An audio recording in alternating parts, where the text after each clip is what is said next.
Roll for initiative. Roll for room initiative. All right. Hold on, guys. Hold on. I got to talk about Supernatural for 10 minutes. I'm going to go eat some granola bars real close to the microphone. I'll go in first. My entrance, I going around like testing out the mattresses, not necessarily loving them. What are you rocking, you know? Yeah, so I'm a half elf. I'm I look really good, like sexy, handsome, good looking, very sexual and handsome. Good and popular and handsome. And I'm rocking, a half robe, got some tight trousers on under that. I got some fake glasses on to make me seem erudite. The second of your roommates arrives. I'll be the second to arrive. Hello, Argo Keen here, and you would be... Pleased to make your acquaintance. I am Sir Fitzroy Maplecourt, and I am looking forward to sharing a room with you where we will both sleep. Do I have to call you sir? I mean, it is only customary, don't you think? So are you sure that this isn't just a confusion, like... all three of these beds are for me because it's just the one room per person, like civilized. No, our names were written on the door on little pieces of tape. Dad, tell us a little bit about what Fitzroy might see upon first glance at Argo Keen. Very handsome, very sexual. Okay. No. I see a horny season.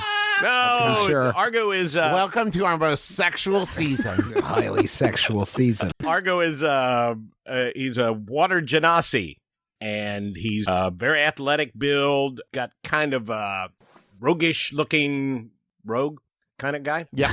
He is roguish. He's got like a light bluish-green tint to his skin, and there's like scaling. That does sound sexual. Genasi's like half element. Right. Half elemental, like in this case, a human parent. He's got long, dark blue hair, like in a tail, like a ponytail kind of deal, and a handlebar mustache. He's got a cool... Whoa. Yeah. You had me until then. Handlebar mustache. Very dashy. Hey, Dad, listen. You're committing to a lot here. I know this it. character. I know it. He's wearing jodhpurs. Wow. Holy shit. As Argo is stroking his handlebar mustache, and I imagine Fitzroy is pretty horrified, your third and final roommate arrives. I will sleep on the floor. There's no need to sit on the floor, my friend. The beds, there's 3 beds, one for each of us. I will sleep on the floor. Are you on the floor with the dirt? Yes. Okay. I admire your fortitude. Is there an administrator or some office here? I'm worried there's been a terrible, terrible mistake. You mean the RA? The Royal Ambassador? Yes, I will accept the Royal Ambassador as well. Now, Justin, tell us a little bit about your floor sleeper. He is a Firbolg, which is like a sort of forest-dwelling pseudo-giant, 7-8 feet. Christ, that's an absolute unit. He has bluish, grayish skin. If you were to look at his clothes, like layers upon layers of leaves that have been worn into sort of a protective coating with like small rocks and pebbles sewn into the fabric, as it were, he is now seated on the floor. So, my friend, what is your moniker? What is your name, by the way? I have no name. Oh, God. We have no use for this name. So what do we call you? Like, what should your name be? I have no use. This is cool. Of this name. How about just Bud for now? Buddy. If this is what you wish. Buddy. I am Bud. You look up at the right back corner of the room and you see perched on a little stone shelf, a little stone gargoyle who now seems to be animated. Oh, my God. All right, students, welcome to Hieronymus Wigginstaff School for Heroism and Villainy, specifically the Sidekick and Hinge Person Annex. I'm Gary, and I'm here to handle announcements and answer your questions. First announcement, no matter what anyone tells you, we do not urinate or defecate directly on the floor. This is just a lie that older students tell first years. It does not magically disappear. It just magically sits there, and it magically grosses everyone out. Secondly, as I'm sure most of you know, the school employs several evil teachers. This is no secret. However, do not ask in what way they are evil. Finally, you are cordially invited and 100% required to attend the welcome orientation at noon today in the dining hall. If you need anything, just say, Gary, help, and I'll do what I can. I do not understand this. The dirt that we make is delicious to plants. I will continue to bring my dirt to the dirt. God, this is going to be a great semester. I'm really looking forward to it. I'm going to do an insight check. Okay. On Gary to try to determine the extent to which Gary is actually on our side. Okay, give me a first roll of the show. 14 and plus 3. Okay, so here's what you know about the Gary the Gargoyle system already. So it is hive mind with individual consciousnesses. So every different Gary does have its own personality. It just shares the same information. You get the impression from Gary that he is there to help. He does want you to have a good time. But right now, he is just making sure that you are taken care of. Okay. So let me ask you a question. If we have a conversation and Gary overhears it, will the next day we'll get a bunch of computer ads for products that related to what we talked about? I put a piece of tape over my Gary's eyes. I understand. A lot of people do this. It doesn't bother me at all. I have hands and arms. I'll take the tape off when you're gone. Do you have any questions? Anything I can help you all out with? Is off-campus housing an option? No. Cool beans. Yeah, I think I'm going to start exploring the perimeter of the Wiggenstaff. So I want to know how far I am from the wild. So the campus is laid out north of the city of Last Hope, in the crux of the intersection of the Godscar Chasm and the Unknown Forest. Both are incredibly deadly, but between Last Hope and Wiggenstaff's, there is some forest. It's just not nearly as wild as the Unknown Forest. I'm going to go to the edge of the Unknown Forest. I'm not going to go in it, but go kill the final boss, man. I want to go kill the final boss of the whole game. Yeah, fucking wrap it up. No, I want to check it out, and I want to know what I'm dealing with. I want to also clean the room up, leave my mark on it, but I can do that later. Yeah, and I think Argo's going to go along because he just wants, get to know him a little bit. Yeah, I think there is a part of Sir Fitzroy that is like real uncomfortable here, and when Gary mentioned having buds built in, he was like, oh wait, that's a good idea. This guy's huge, and this guy has a mustache, so what does he know? As you exit the sidekick and henchperson dorms, you are accosted by a large man with a big beard and big hair. Hello there, kids. I'm Groundsy the Groundskeeper. It's an honor to make your acquaintance. I am Sir Fitzroy Maplecourt. Does everyone here have such a whimsical name? I too had been wondering this. Nope. A nobility to this name. You work in the ground. Your name is Groundsy. There is nobility in this. He says dope shit like that all the time. Yeah, it's very really deep. It's really cool. Well, Yeah. I wasn't expecting it. It was very deep. Gary, help! Gary? Gary's in your room. Oh, you can't summon him. He's not Janet. I thought he was in every room. Well, we are outside, which is kind of a room, God's room. Well, Gary okay, buzzed Groundsy, help! Okay. Doesn't work that way? Could you, since you're in charge of the grounds, could you take my friend here and show him? Whoa. Thank you for the promotion. I'm not in charge of the grounds. I keep the grounds. You know what I mean? I see. Can you tell me of this forest? The Unknown Forest, you mean? I'm realizing now that perhaps information on it is hard to come by. Yeah, a little sparse. Well, The unknown forest, there is certain rules put in place. You're not allowed to get too close to it. You can go observe it. Do not enter the unknown forest. There's a door, a gate, just past me hut. Make sure you also give me hut a wide berth. Don't go near Groundsy's hut. This has been fun. Well, we're going to make our way to one of the places you told us not to go. So on to the unknown forest. We're heading to the unknown forest. As you exit, you now have two options.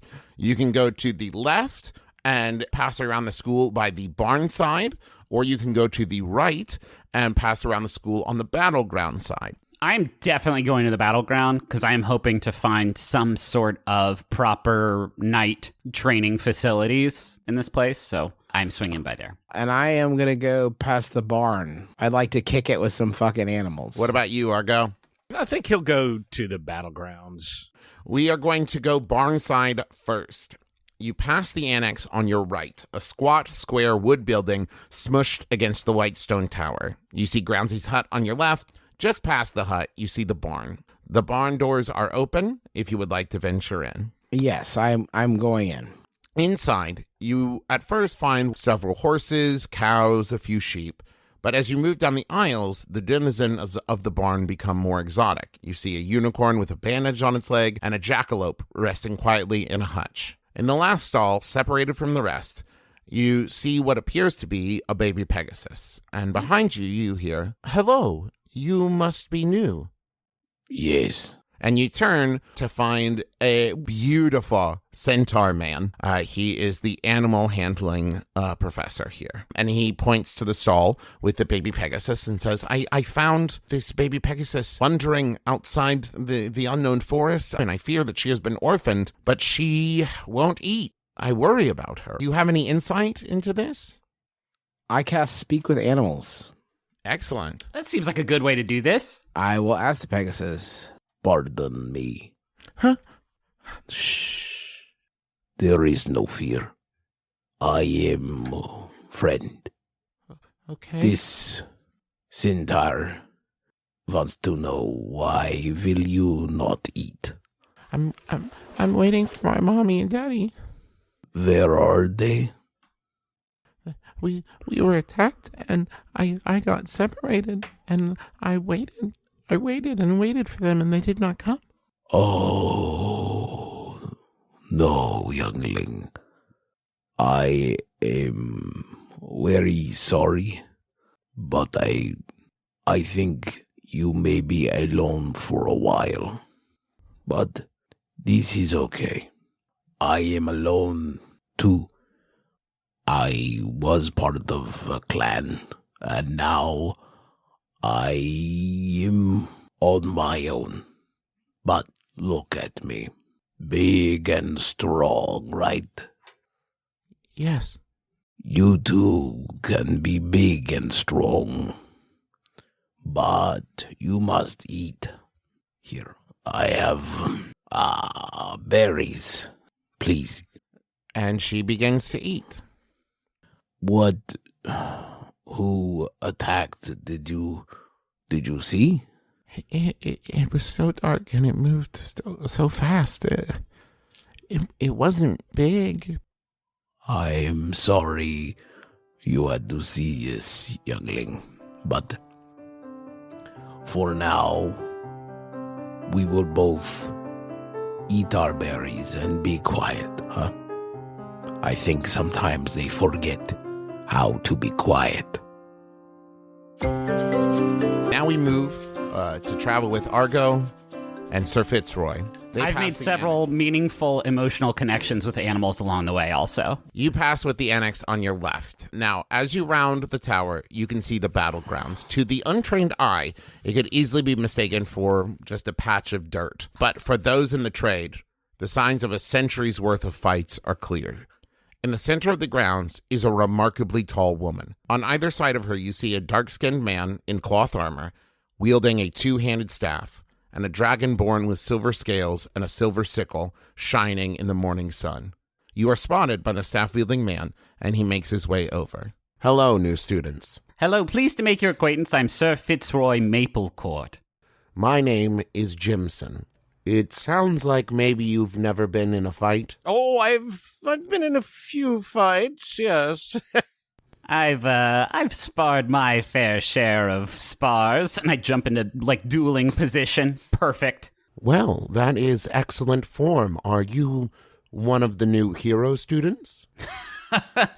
I mean, yes. That's what I'm saying. There's been a horrible, horrible, horrible mistake. How so? I seem to have been misplaced in the sidekick/hinge person program. You're Sir Fitzroy. Sir Fitzroy Maplecourt, yes. Of course. Crush. Yes, Jimson. This is Sir Fitzroy, the one we were talking about. The student who used to be in the hero tract but isn't anymore. We're very excited to work with you. We've never had a student with your abilities before. Cool. Like a science experiment. Fun. No, please don't misunderstand me. You're very special. Yeah, so proud. Oh, excellent. I was being extremely facetious. They've ruined my life. Well, your life isn't over yet. Feels like it. So, the three of you reconnect back at near the entrance to the main tower. I had my feelings hurt by a strong man. What about you, bud? I met a small Pegasus that had been attacked. Her family destroyed. Let me introduce myself. My name is Buckminster Eden. I am the son of the Iron Lord, which I'm sure requires no explanation. To his right is a smiling, shining young woman with long blonde hair sitting in a very ornate floating chair. And she says, yeah, I think that checks out. Oh, and here, and you see he had been in the shadows about 5 steps back. A taller man, a bit beefier, bald, steps up. And he's definitely older than Buckminster. You put him at probably 28. This is my sidekick, Leon. Hi, everybody. Good to meet you. I could not do without him. Without him, I'd have to carry my own stuff, fight my own battles. He is essential. And to my right, this is my friend Rainier. She's a shining ray of light in these dark times, disgustingly upbeat, and the most talented necromancer I've ever met. Stop. You flatter me so much, Buckminster. Thank you so much. It's so nice to meet you. What are your names, new friends? Sir Fitzroy Maplecourt Anderson. I did it really fast that time. Argonaut Keen at your service. I am here. Okay. It's complicated. What do you call him? We call him Bud. Okay, thanks, Bud. I'm, as he said, Rainier. And she presses a button on the armrest, and you see like lights shine from underneath the chair, and they kind of shift colors to different colors of the rainbow. You have ground effects? I do. That kicks a lot of I know, and it's got a bunch of secret compartments in it. And she pops it open, and there's like some trail mix in there. You are the first cool person that I've met here. And hey, thanks. I think you're cool too. So are you a villain? Yes. Okay. Buckminster's a hero, believe it or not, and I'm a villain. I think that mostly has to do with the necromancer thing. Right. I am a transfer student from night school. Perhaps you've heard of it? From Clyde Knight's night school. Clyde Knight's night school, yes. And there it was all just sort of chivalry and good deeds and what have you. And so the idea of very old school. So please don't take this the wrong way, but the idea of attending school with villainy is not something I'm entirely comfortable with. The more we work together, the easier it is out there in the field, you know. The way that this world works is that there are people who are hired to be villains and people who are hired to be heroes in a town. And then the battles that they wage, quote unquote, their stories raise the profile of the kingdoms. But the Heroic Oversight Guild exists to make sure that heroes don't start taking bribes and that villains don't hurt too many people and keep it to like injuries. It's more about the hero and villain titles. You are on the hero track or the villain track, depending on what your skill set is. It has very little to do with any kind of morality. So, with introductions aside, what say we head in and get this orientation underway? I'm already feeling oriented as hell, but, sure. Hey, everybody, a couple quick announcements. First, make sure you go check out the McElroy merch page. We got a lot of new stuff over there, including the Pin of the Month, which is a really cute Farm Wisdom pin that benefits the AAPI Civic Engagement Fund, which supports efforts by local community-based organizations to combat violence and hate. We have a great new Adventure Zone shirt over there with, the Adventure Zone logo available on black or tie-dye.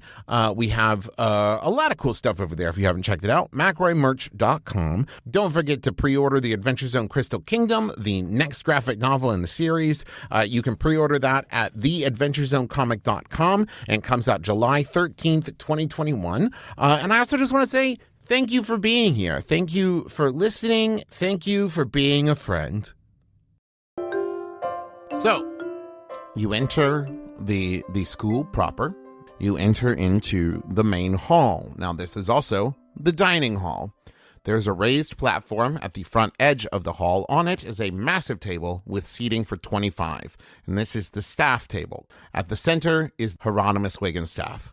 You know full well that he's at least 500 years old, but you'd swear he couldn't be a day over 400.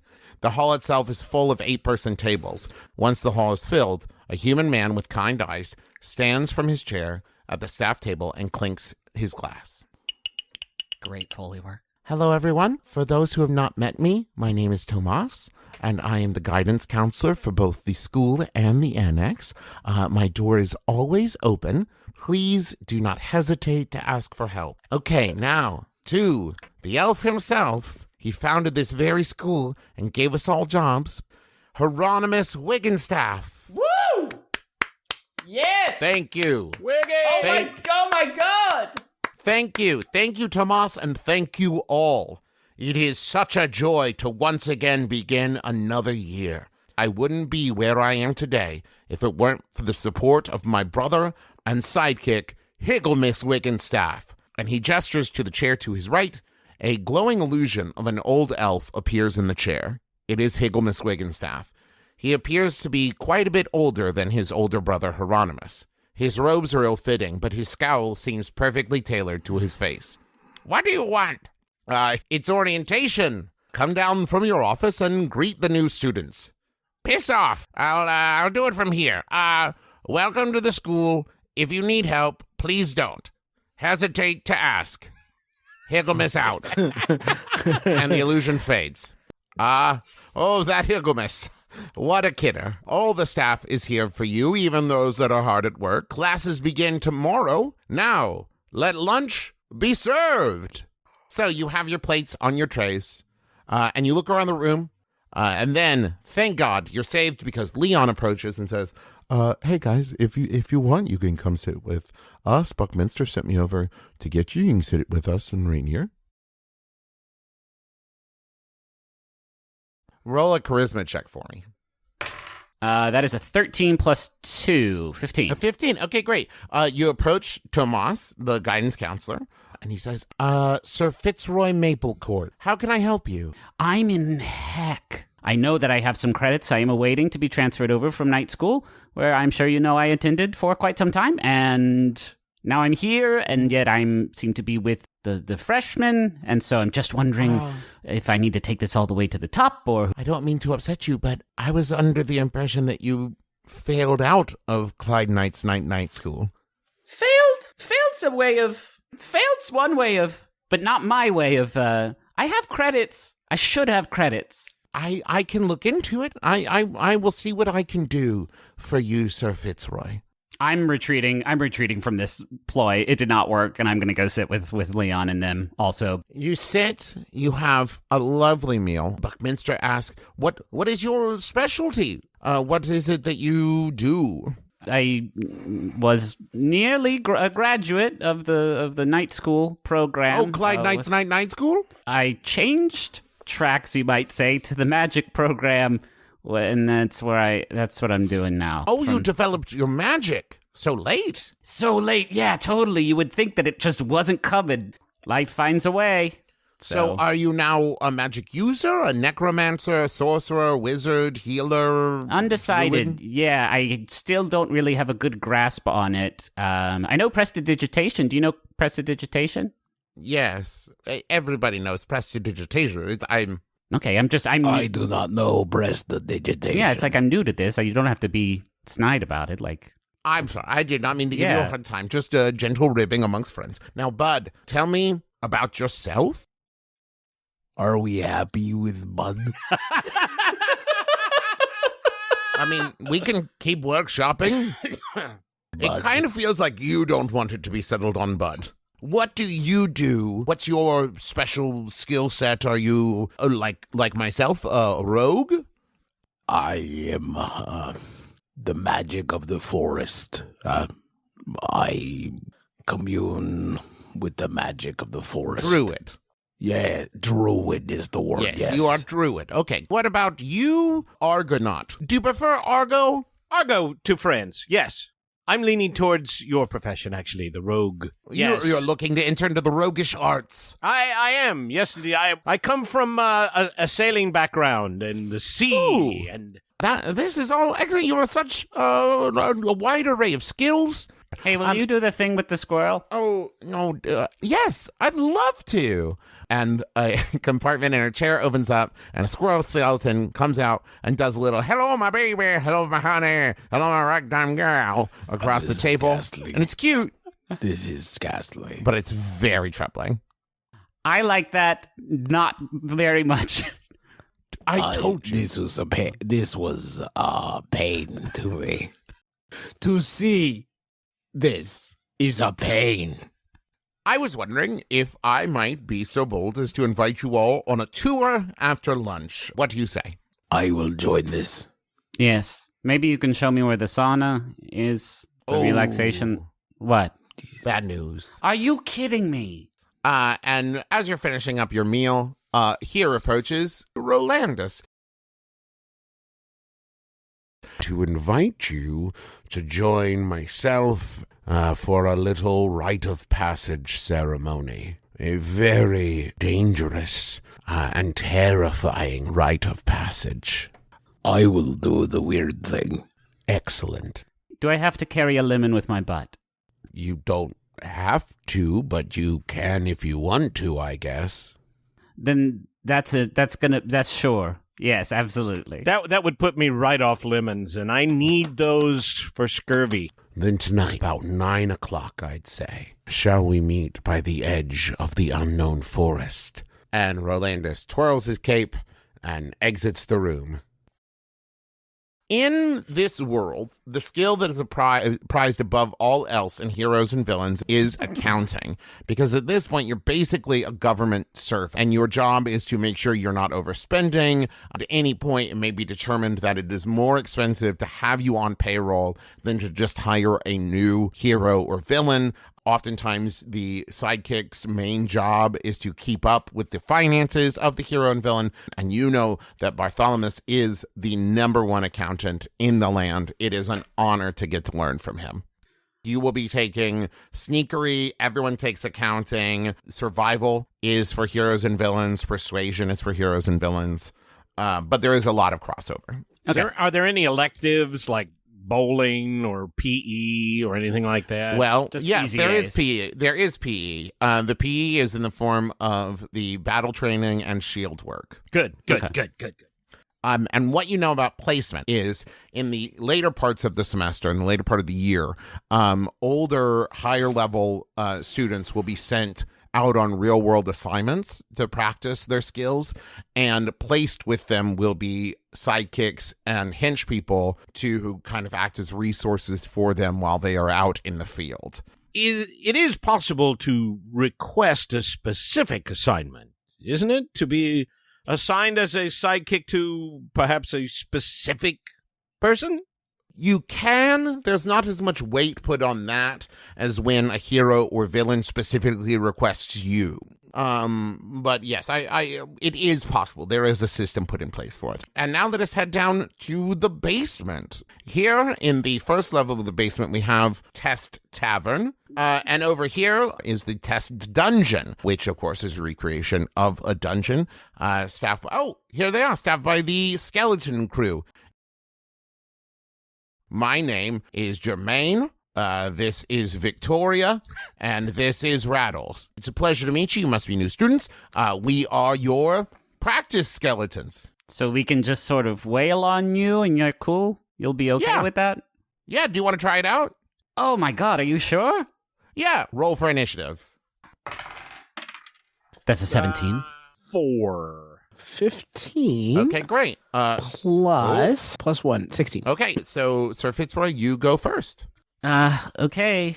I was gonna do shocking grasp. Can I touch your skull? Anyway, yeah, sounds great. Okay. I touch his skull and I cast shocking grasp. That's a fucking crit. That's a nat 20, baby. I'm gonna blow this skeleton the fuck up. Nice, he says as he kind of scatters in about a 5-foot radius, but then the bones kind of bounce back together. That was so good. You attacked me so good. I've never done it that good before. Oh my god, these guys are gonna think I'm some sort of arch wizard. I'm really bad. That was at really this. amazing. Now it's my turn. That is a nat 20. So you're going to hypothetically take 5 points of damage. How much life do you have? I have 14. Okay. Well, I haven't said my class yet. I'm a barbarian. I'm a magic barbarian. So you take 5 points of damage. You feel it. It hurts like shit. And then you heal, and you're back up to 14. Oh, good. Yeah, so that's kind of how it works here, right? So you'll be sore, like for sure, but nobody dies in the training room. And so do you want to keep fighting, or? I'd like to see what my associates are capable of. Yeah, do you all want to take a swing? Go for it. I think, Firbolg, you're up, my dude. He pulls out a staff from behind his back and casts Shillelagh, and attacks the skeleton across the skull. It's a 18. That hits. So that's 1 plus 3, 9. Oh, yeah. See, that was so good. You shillelaghed the hell out of me. I guess I did. Yeah, that's that smile I like to see. All right, you're up, Argo. Argo pulls his rapier out, does a sneak attack. Roll attack. Oh, it's a 20. We have rolled 3 critical 20s out of 4. Okay. Well, that hits, and you just get him real good. And he's like, oh, no, that one actually hurt. That one actually hurt really bad. Oh, sorry. I'm just kidding. Oh, it was just a joke. No, it doesn't hurt. I'm magic as hell, my dude. You all enjoy the rest of your tour. So how much EXP did we get for that? Yeah, did we level up? 0. Not a very good training room. No, it's not. Now, as you go into the annex, it is far less in all the ways. Very rickety. The building been around almost as long as the tower. The annex is almost 250 years old. What's the student body here? Like, I'm trying to get a sense of scale for this school and annex. I would say probably 50 heroes and villains and probably about 100 hench people. Okay, inside. so this is not. I know we keep using Hogwarts as a point of reference, and I know that is probably, I don't know the word I'm looking. Legally dicey, but it sounds like it is a much smaller sort of institution. Oh, definitely. This is it's a very prestigious school. You know, they're devoting resources to many different things. This is a much more like, we're going to teach you this is kind of a Rambo school of like, we're going to teach you how to do it, and and that's it. We're not going to teach you other things. Where Clyde Knight's Night School is a lot more about specifically being like a knight hero. Right. We enter the first floor, and here you see classes labeled things like support arts and watchkeeping and blame taking and cooking. And now the third floor, this is Higglemiss's office. But fat chance ever seeing that dude, he never comes out of his office. Yeah, I want to knock. Maybe he can help me out with the hours thing. I knock on the door. The door opens. Oh, What? shit. What do you want? Hi. Oh, hello. I apologize. I was told you wouldn't actually be in. Oh, you're the one whose magic came and ruined everything for you. Yep, I love talking about it so casually. And you're the Firbolg. Yes. Oh, I want to talk to you. This is not mutual. Come into my office. I need your help, Firbolg. Yes. And you walk into the room, and the door slams shut behind you. I need your help, Firbolg. Is there anything wrong with my dog? Please check my dog. I'm going to use animal handling. Not going to burn a spell slot checking out a dog. That is a 16 plus 3, 19. Okay, great. You check him over. You don't see anything unusual or wrong with him. No, he seems strong. There's nothing wrong or off about him at all? No. Excellent. Excellent. That was exactly what I was hoping you would say. Okay, you can leave now. Why did you ask this? Well, he's getting up there in years, and it's very rare that anybody makes their way up here who gets any kind of insight into, animal health, and I just wanted to make sure that my dog was healthy. I don't have to answer to you. I'm in charge of this annex.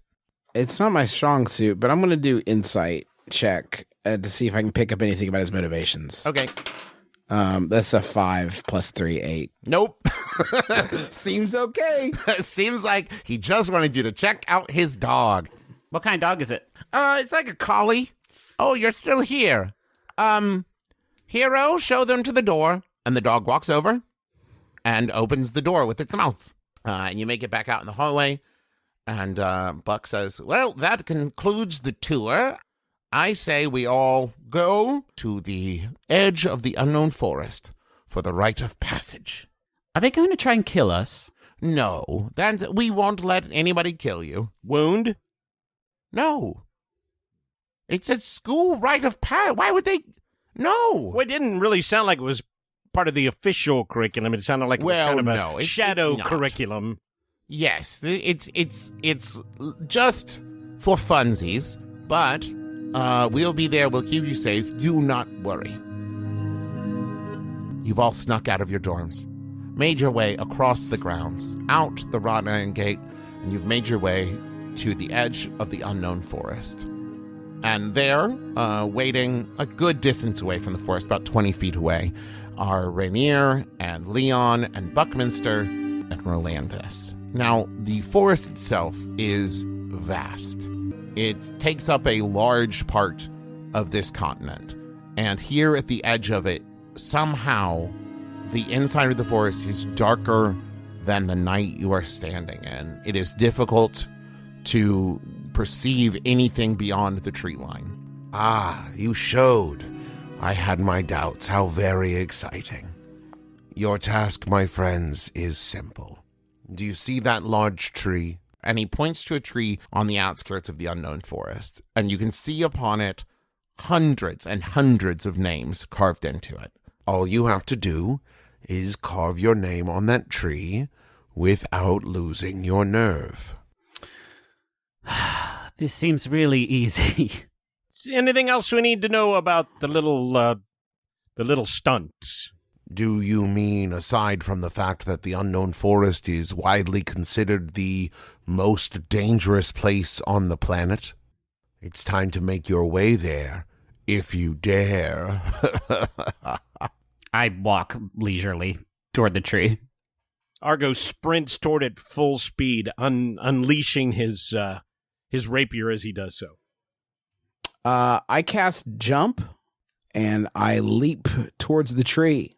Okay, so you all begin carving your names into the tree, and I would like each one of you to make a wisdom saving throw for me. Wait, it wasn't hard to get there? Why didn't I walk then? You did a neat jump. Well, you know what? It was worth it. I don't regret it. Everyone it was neat. very impressed. Please. Big 7. That's a 1. 13 plus 3, 16. You, Argo, and you, Fitzroy, hear in your heads, You should not be here. And without controlling yourselves, you fall back from the tree. But you, Firbolg, you hear the same voice, but it seems hollow. It seems more like someone pretending to do the voice. You should not be here. Who is saying this? I'm going to roll a perception check to see if where's the voice coming from. Okay. 17 plus... Yeah. So the voice is inside your head, but with a perception... 5. With a perception roll that 22. good, deep in the woods, you can see glowing red eyes. I'm going to walk towards the eyes. No, don't. It's very dangerous in here. Please, go back. I will do this. Thank you. I just don't want people to get hurt anymore. Take your friends. Run now. I have a pretty good sense. I mean, I feel like that I'm probably going to head out. Did we... what's up with me and Argo? Were we, like, knocked out by that, or... No, you were just driven back, like you could not stop yourself from running. Okay. Argo, listen. There is a person in the forest. He is not a danger, but he does want us to leave. We should go. Well, I trust your judgment 100%. Let's get the hell out of here. You come back, and everyone's laughing, and Buckminster said, what was it? Was it like a roar in the woods? What spooked you? There was a person in the forest with red eyes who was very afraid but did not mean the city danger, who said that we should return here. What? There was a person. Yes, we heard. No one sees something in the unknown forest. It's unknown. And Rolanda says, perhaps the Firbolg's fear played tricks with his eyes? No, I should mention I was extremely scared. I didn't see anything, so it wasn't fear that What are you kids doing out here after dark? You're not supposed to be here at the unknown forest. It's time for you all to get on back. Oh, don't make me tell all the professors about this. Oh, you get in trouble. Get. Yes, sorry, Groundsy, we were going through the most low-stakes hazing ever, and I am happy now to return. Good night. Sleep tight. Shafts of light begin to pierce through your dorm room window. It is just barely morning, the wee hours of the morning. All right, well, now that you all are awake, there are some announcements this morning. If you're hungry, stop in to the main hall, grab some pastries, some fruit, get a good start on the day. Breakfast is the most important meal. Gary, help? Yes? Who do I speak to about setting up in-room dining? I have a question about Gary. Okay. Oh. Is the Gary a hive mind? Does each individual Gary have... Gary a hive mind? Does each individual Gary have sentience? Does this Gary that is in our room know things that the other Garys do not about us? Or is all information shared between Garys instantaneously? All information is shared between Garys. It is a hive mind, though, with individual consciousness is. So your Gary has its own individual personality, and as does every Gary. But they do share information betwixt one another. This is going to be some her shit, because if Gary falls in love with me, Gary could also fall in love with everybody else, and I get jealous. And it might be a good, rule of thumb for maybe you tone down the attractiveness if you can, just to avoid all those entanglements. Are you talking about with Gary? Because Gary can't tone it down, honey. So here it is, the first day of class, and you all have chosen some electives for the day. So Argo, you have opted to take the blame-taking class. On your way, do you stop and grab some pastries? A lot of citrus for the the scurvy. Can we have breakfast together? Sure, that'd be cute. I want to float that. Sounds good. I turn to the two of you as we're walking through the quad, and I say, gentlemen, I apologize if I was brusque yesterday during our orientation. I found myself in an exceedingly difficult scenario. I may have made a bad first impression. Can we start over? Sir, are you referring to when you were so shocked and repelled by us being your roommates that you decided you'd rather jump into a volcano or wrestle a kraken rather than hang out with us. Yeah, that's exactly what I'm talking about. Yes, I can see how you would find that unpleasant. Yeah. And what about you, Bud? Or gosh, we need something. We're kind of dying out here.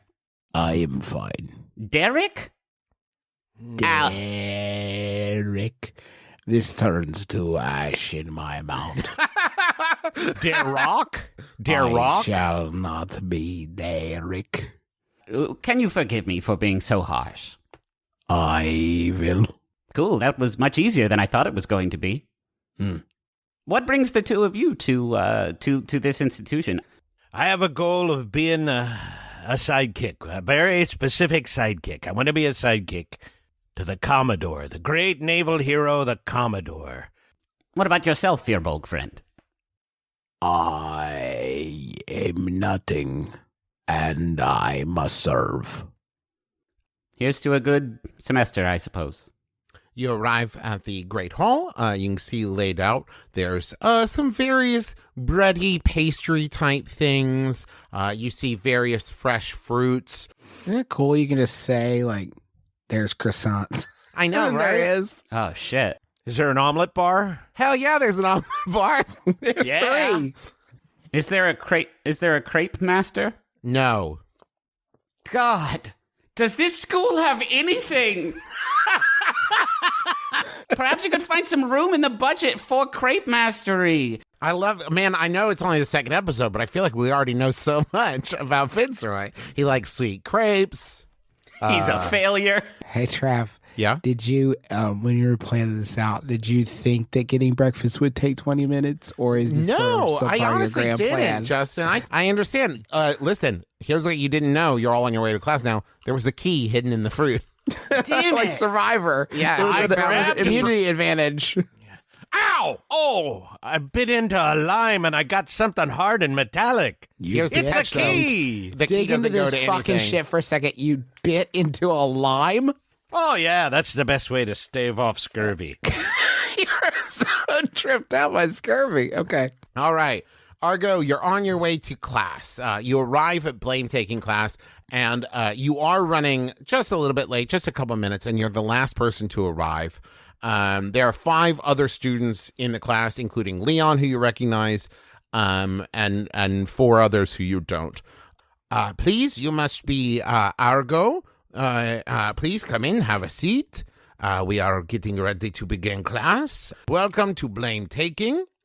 Now, blame-taking, it's not, everybody thinks it's going to be easy, but it is an art form. So today, we're going to have a little in-class experiment, a little demonstration, if you will. All right, so here is what everyone is going to do. One by one, you're going to come up, you are going to draw a number out of this basket, and then I will call a number, and then we're all going to close our eyes. And whoever's number we called is going to come down, and they are going to steal this gold coin off my desk. Then it will be all of your jobs to convince me that you were the one who stole it. Argo Keen, convince me that you are the one who stole the gold. Should I roll something here to use one of those? Well, here's what I'll say. Don't tell me what you're rolling, right? Because if you're doing deception, right, I don't want to know that you're lying. Okay. Give me your pitch first. Well, roll. Don't tell me what Okay. you roll. Then give me your pitch, and we'll see how it goes. Okay. Well, I hate to admit this, but I took the coin because I come from pretty bad state. My family, it's not rich, and it costs a lot, to come here to this academy, and my poor mom left me with nothing when I lost her, so I need that coin. I got nobody to help me. I'm in with, I'm just in dire straits, and my God, when you threw that coin out there on the desk, and I mean, I don't even care if I pass the damn class. I could use that money so badly. So I snuck down there using my amazing rogue skills, and I cobbed it. Dang, Dad, that's so good. What'd you roll? I rolled performance, and I rolled a 15 plus 2. That felt like a 17. Yeah, it was that right on the felt about a money. 17. For sure. I have to ask, Argo, did you take the coin? No, I did not. Sorry. Gary says, hey, everybody, class is over. This class is over. Head to the next class. And the class starts to let out. And Revo stops you, Argo, and says, I have to say, Mr. King, that was very convincing. Well, thank you. Thank you, Professor. The truth usually is, I've found.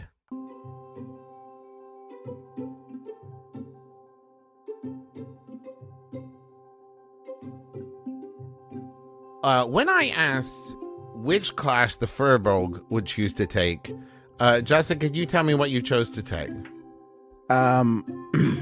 No. But if you give me 10 seconds, I bet I'll remember. You chose to take accounting. Did I say that? Yes, you did. Yes. I will say yes. I did choose accounting. You're right. Thank you. Yes. Now, the class is completely full, and everybody is basically like vibrating with excitement. Now, Master Firbolg, are you a sit in the front kind of person, sit in the back, try to blend in the middle somewhere? What are we looking at here? Probably sit towards the middle, I would guess. Yeah. Excellent. Okay. So, as the fever pitch of excitement just reaches an unbearable level, the door bursts open, and a large white owl Aarakocra walks into the room and says, hello, students. Today you take the first step on the most important journey of your life, becoming a master accountant. Looking around this room, I can see in your eyes how many of you have dreamed of this day. But perhaps there is one or two among you who have scoffed at the importance of accounting. The class reacts with disbelief and murmurs. Yes, believe it or not, there are those out there who fail to see that without accounting, the world would crumble. So let us for a moment pretend that we all feel this way. Let us all take a breath and wonder, why is accounting so important? You see, no matter what any powerful king or influential lord would like you to believe, no one has infinite riches. There used to be a time when kingdoms were constantly competing to outdo one another. The royals never thought of the impact this had on their coffers until it was too late. These were highly unstable times. Workers went unpaid, and whole villages would starve. Then began the golden age of accounting. Kingdoms, guided by teams of accountants, began to think in terms of cost and benefit. This stability saved us, except there was a downside. It was incredibly boring. The kingdoms no longer competed, no longer partied, and no longer held lavish festivals. And so, a new system was put in place, the system of heroes and villains. This system created exciting stories and spectacular battles while still keeping an eye on the bottom line. But if accounting teaches us anything, it's that everything comes at a price. Woe be unto any hero or villain whose costs outweigh the revenue they generate for the kingdom. That is why it is important that all of you, hero, villain, sidekick, and henchperson alike, keep a love for accounting ever burning in your heart and a watchful eye on your bottom line. And the whole room bursts into applause. Cheers, they're on their feet. Let's go around the room. We'll ask some questions and see what everyone already knows. I'll pick at random. There, Master Firbolg. Tell me what you already know of accounting.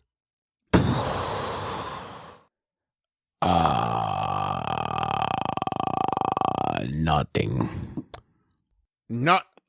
Nothing? Where I come from, one does not own.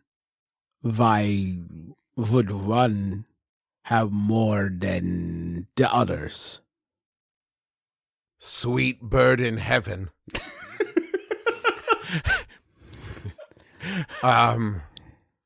Where to even begin? Many reasons. I don't even know how to begin to answer this question. Surely you must own something. The clothes you're wearing. You own those are yours, yes? Not if you want them. Well, the Firbolg brings up, kind of in a roundabout way, I suppose, the idea of ownership.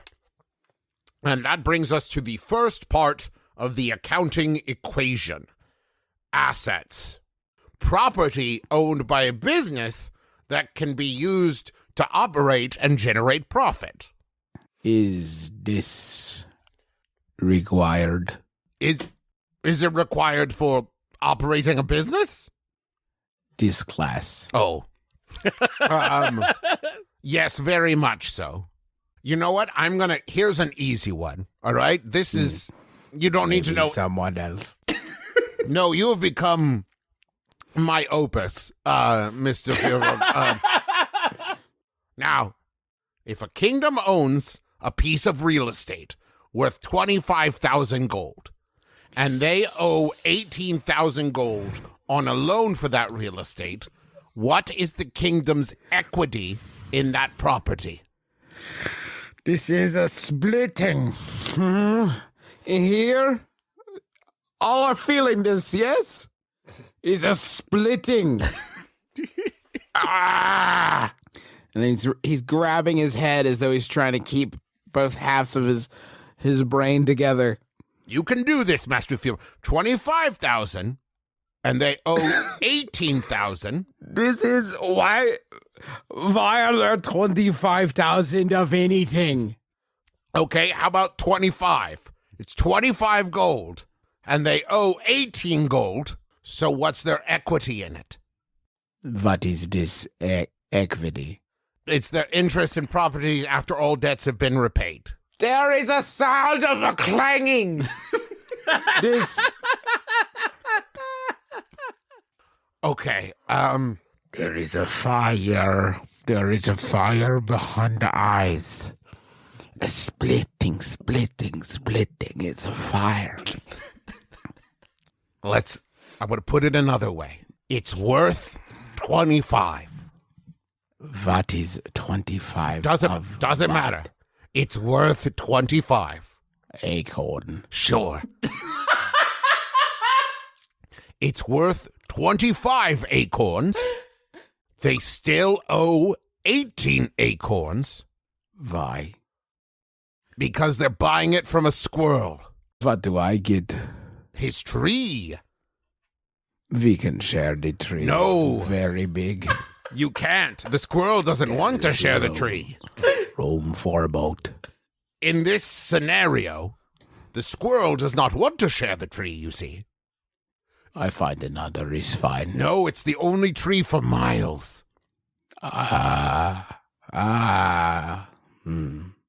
So, 25 acorns. I have this? No, that's how much it's worth to the squirrel. And you still owe 18 acorns. So you've already paid 7 acorns. So how much do you have of the tree? He may stay in the tree with me. He doesn't want to.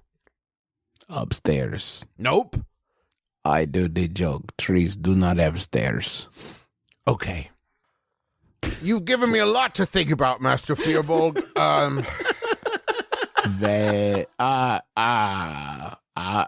Friend owl. Yes. Friend owl. Yes.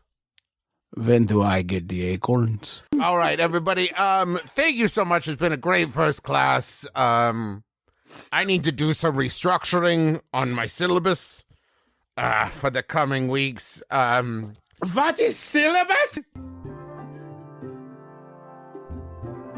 You all show up It's after lunch. You show up to the battlegrounds, and you can see a line is painted down the middle. And all across that line, you see numerous different, they kind of look like medicine balls, almost like volleyballs, painted red. You see Jimson, who is the sidekick and henchperson trainer. You see Crushman, who is the hero and villain trainer. And you also, Argo and Fitzroy, you see the Goliath woman that you saw the day before. You know now that she is the shield work teacher named Ramos. And Jimson says, yes, this is human shield training. And now to go over the rules, Crush. Here are the rules. We're going to pair you up. There will be one sidekick or hench per hero or villain. Kicks and henches, you'll be blocking and catching. Heroes and villains, you will be throwing.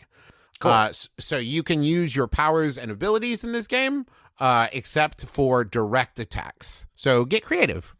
All right, everybody line up. I'm going to pair you up. Argo, you're with Rhodes. Fitz, you are with Rainier. Fitz, right. Leon, you're, of course, with Buckminster. And Master Firbolg, you're with Rolandus. And Rolandus turns to you and says, yes, Master Firbolg, this should go quite well. You're a big fellow. I'll just stay behind you. This seems wise. All right, so let's roll some initiative. For Dodgeball. I'm going to have you roll on behalf of your heroes and villains. I got a 14. That's not bad. I got a 5. I got a 6 plus 1, 7. Okay, so on either side of the line, lines up heroes on one side, villains on the other. No, she rolls 5 plus 2, so 7 total. What is the, what are we rolling? What is the skill here? You can roll with either athletics or acrobatics. Okay, 20. Dang, son. That means that you catch it. So then up next, we have Rainier. So Rainier grabs it. She is going to chuck it at Rhodes. Oh, so she rolls 13.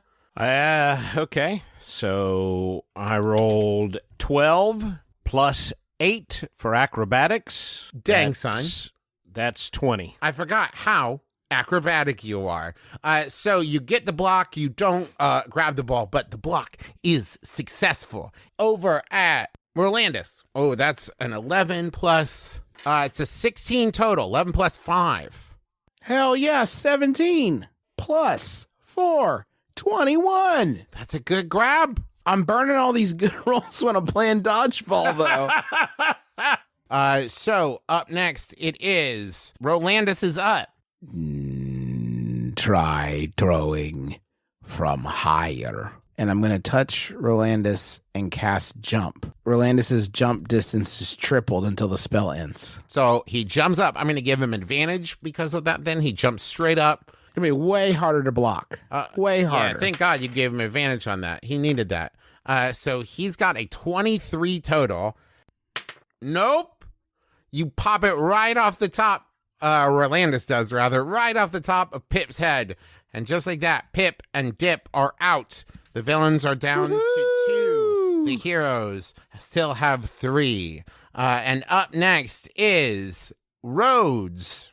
So that means, so that's a 21 total from Rhodes on this one. And she is aiming at Rainier.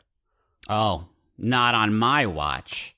It's all up to you, my dude. That's a 18 plus 5, 23. Dang. Okay, you block it. So next on the list, we're back at the top of the order. Well, it's Rainier now. So Rainier is going to throw. I turn to her and I say, "Hey, I'm going to use my magic to cheat. I wouldn't normally do. I think that's probably foul play, but we're on the villain team and I'm feeling dastardly, so I'm going to use my magic to cheat. I know Mage Hand, so sick. I mean, I don't know Mage Hand. I've been working on it, so I'm gonna do that and just sort of push the ball even faster. Just give it a spank in the air. Okay. And I turn as she starts to throw, and I hold my hand out, and actually Thunder Wave comes out of me. Oh, dang. And I look, as soon as I realize kind of what is happening, like my eyes go wide. I look absolutely horrified. And a wave of thunderous force sweeps out from me. Each creature in a 15-foot cube originating from you must make a Constitution saving throw. So let's do that. Okay. So all 3 professors, Ramos, Jimson, and Crush, they all avoid it in different ways. Anybody, by the way, who fails this takes 7 thunder damage and is pushed 10 feet away from me. And technically, on a successful save, anybody in the cube takes half as much damage and isn't pushed. All the teachers take some damage. They're all pretty high level, though, so like 3 points of damage isn't all that bad. Argo takes half damage and is not pushed. And you see that Rhodes is not moving quickly enough to get out of the way. And so you throw yourself in the way of the Thunder Blast, and you're going to take half of Rhodes' damage. So another 3 points of damage for you. But Rhodes does not take full damage and does not get pushed. And you see a look across her face of maybe she misjudged you. So take 3. Rhodes will remember that. So now you took 6 points of damage total. Everyone else except the Firbolg took 3. Okay. I thought it was Mage Hand. We were cheating. That was not Mage Hand. No kidding. Yes. Hey, just wanted to say, Argo, good work. Are you all right? Yeah. Just gotta shake it off a little bit. Do you want to stop by, the healer and Maybe. Yeah, okay. Down to 3 hit points. Yeah, stop by the healer. You know what, everybody? The first round is on me. Fitzroy, I think you need to go talk to Festo. All right, and then maybe join us afterwards. So everyone else heads down to the tavern. And Fitzroy heads up the tower to the magic classroom. Festo is a fairy, yes? Correct. As you arrive in the classroom, at first, the classroom is empty. And then a ball of light zips around the room, landing on the desk and growing to become a 2-foot-tall person with beautiful gossamer wings. And they say, "Hello, Mia Festo!" Hello? So I just electrocuted my roommates, and now I think I'm in detention. It's funny? Did they die? No. I mean, one of them came close, apparently. But no, they didn't. They did not die. Then it's funny. Okay, I apologize if I don't find the humor in the situation. Also, did electrocute my teachers, and that's obviously not great. That's not funny. That's against school policy. Is this detention? Am I going to be writing lines, or? No, we're going to work on your magic. The good news for you is that I can only do one of those big electricity blasts a day. I'd like to see you try to cast a spell on Festo. Tell Festo about your magic. Festo, have you ever had a dream? Festo dreams? No, I'm sorry, like an ambition? No. I like Festo. That's sad. That makes me sad, Festo. You've never had something that you've... The fairy folk live in the moment. Okay. But you've never had something that you've wanted your entire life? Like... I want to party. Festo, Are you a teacher's assistant here, or are you the I'm actual... a full-fledged teacher with tenure. Where I was going with that is I wanted to be a knight my entire life. Do not know if you know this. I was enrolled at Clyde Knight's Knight School and was...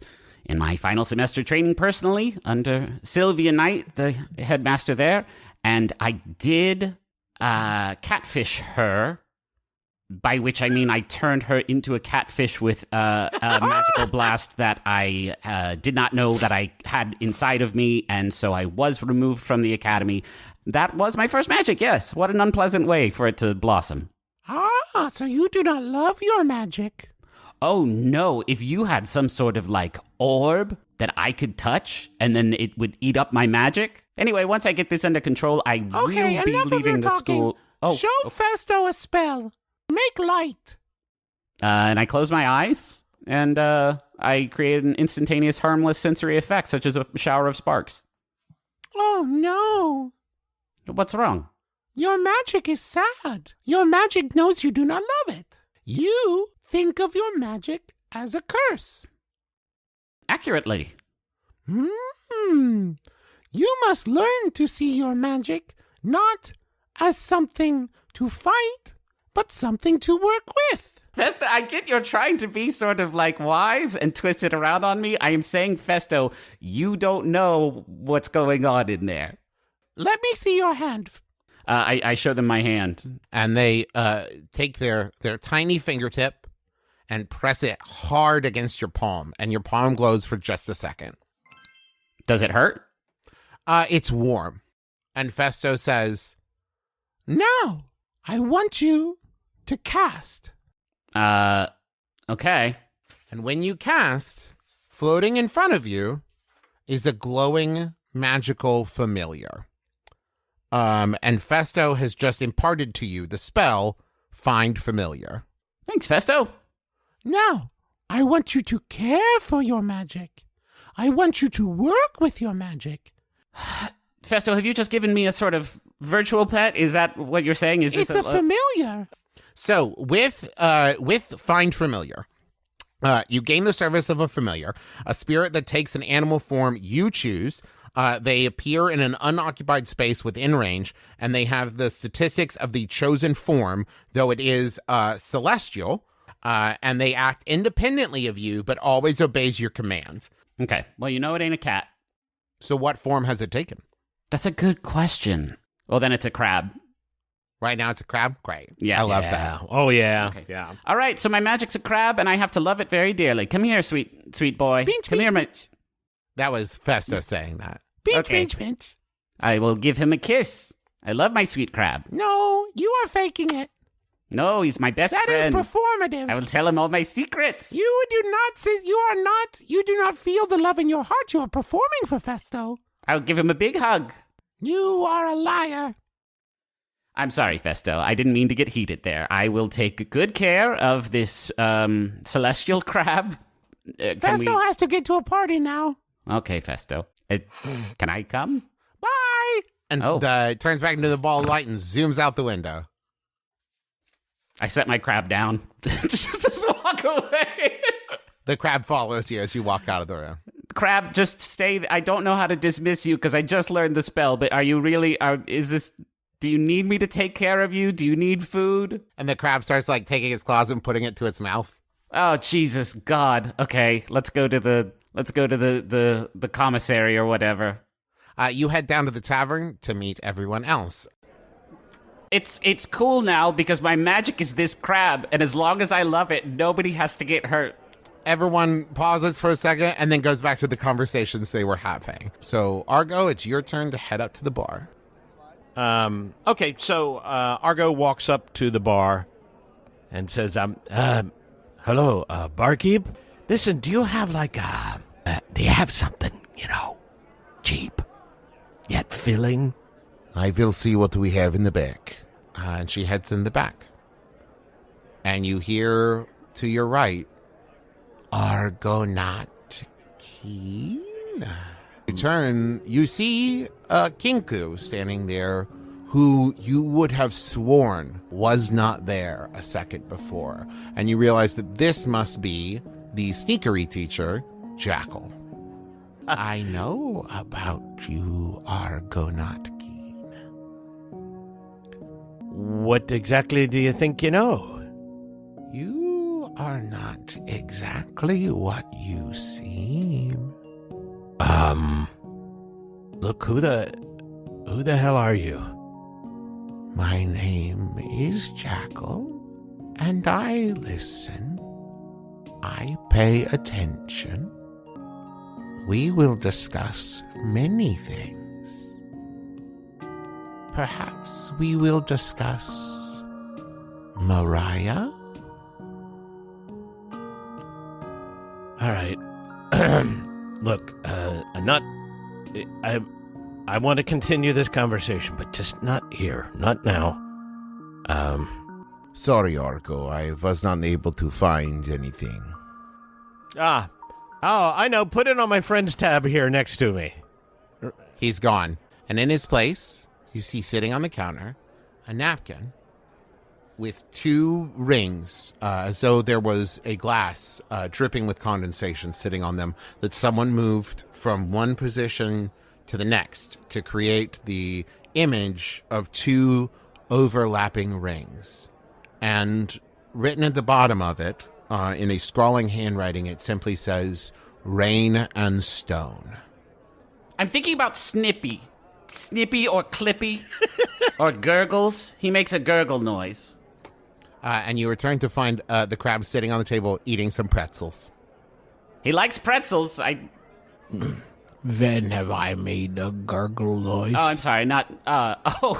Yes. I would not choose your name or help you select your name with such a carefree. Do you like Snippy? Well, I was thinking the crab would be Snippy. You could be Clippy if you want. This is nothing. No, it's just fun. And slowly, the conversation of new friends fades into the background din of a crowded tavern. Conversations about future plans, excitement about possibilities, worry about upcoming tests. All of it blends into one hum of crowded humanity. And it fades out, and we're left with silence.